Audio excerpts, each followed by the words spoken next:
Hello guys, welcome to our channel. ఈరోజు అయితే నేను కాళహస్తికి అయితే వెళ్తున్నాను.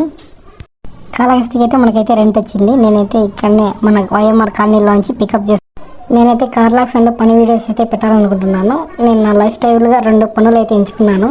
సో ఇక్కడైతే నేను తిరుపతికి వెళ్ళి కాళహస్తి వెళ్ళాలి కదా. తిరుపతి నుంచి వెళ్ళేటప్పుడు చాలా అయితే రాజంపేట నుంచి అయితే చాలా ఫుల్ అయితే వర్షం అయితే పడుతుంది అక్కడ. సో కార్ వల్ల లాభం ఉందా లేదా అని అయితే నేను ఫుల్ వీడియోలో అయితే చెప్తాను. మన ఛానల్ని ఎవరైనా ఫస్ట్ టైం చూస్తున్నట్టే లైక్, షేర్, సబ్స్క్రైబ్ చేసుకోండి. నేనైతే మొత్తానికైతే శ్రీకాళహస్తికి అయితే చేరాను. ఇక్కడైతే లోపలికి అయితే ఎంట్రింగ్ అయితే అయ్యాను. సో ఇక్కడైతే కార్ అయితే పార్కింగ్ చేశాను. సో వాళ్ళైతే దర్శనానికి వెళ్ళారు. నేనైతే కార్ పార్కింగ్ చేసి అయితే టిఫిన్ తిందామని వెళ్ళాను. సో ఇదైతే 2వ గోపురం.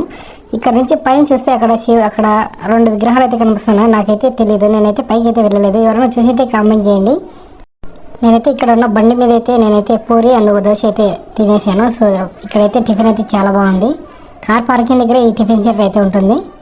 ఇక్కడికైతే లోపలికి వెళ్ళడానికి అయితే 4 గోపురాలు ఉన్నాయి. సో ఇక్కడ ఎదురు కనిపించేది ఫస్ట్ గోపురం. ముందు చెప్పాను కదా, అక్కడైతే సెకండ్ గోపురం.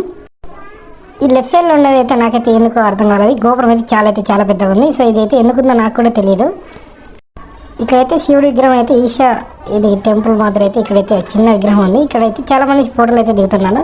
సో ఇదైతే మెయిన్ గోపురం అండి. ఇక్కడైతే ఫస్ట్ గోపురం అంటారంట. సో ఇందాక చెప్పాను కదా పెద్ద గోపురం పక్కడే ఉందని. సో నాకైతే ఇది ఎందుకుందో నాకు కూడా తెలియదు. ఒకసారి మీకు తెలిసింటే కామెంట్ చేయండి. సో ఇక్కడైతే శివుడు పార్వతి ఉయ్యాల్లో ఉన్నట్లు ఇక్కడైతే చాలా అయితే బాగుంది. సో వాళ్ళు వచ్చేసరికి అయితే నేను కూడా దర్శనానికి వెళ్ళాలని నేను కూడా అనుకున్నాను. సో అయితే పోదామని అయితే ఇక్కడ నుంచి అయితే నేను టెంకాయ తీసుకొని గుడిలోకి అయితే ఎంట్రింగ్ అయ్యాను. సో ఇక్కడైతే నాట్ అలౌడ్ అని చెప్పేశారు సెల్లులో. నేనైతే ఇక్కడ 5 రూపాయలు ఇచ్చేసి లోపల సెల్లు మొబైల్ పెట్టేసి వెళ్ళాను. సో ఇక్కడే గోపురం. సో నాకైతే శ్రీకాళహస్తి వచ్చేందుకు ఎంత రెంట్ వచ్చిందో తెలియాలంటే నెక్స్ట్ వీడియోలో చెప్తాను. ఓకే, బాయ్ ఫ్రెండ్స్, సబ్స్క్రైబ్ చేసుకోండి.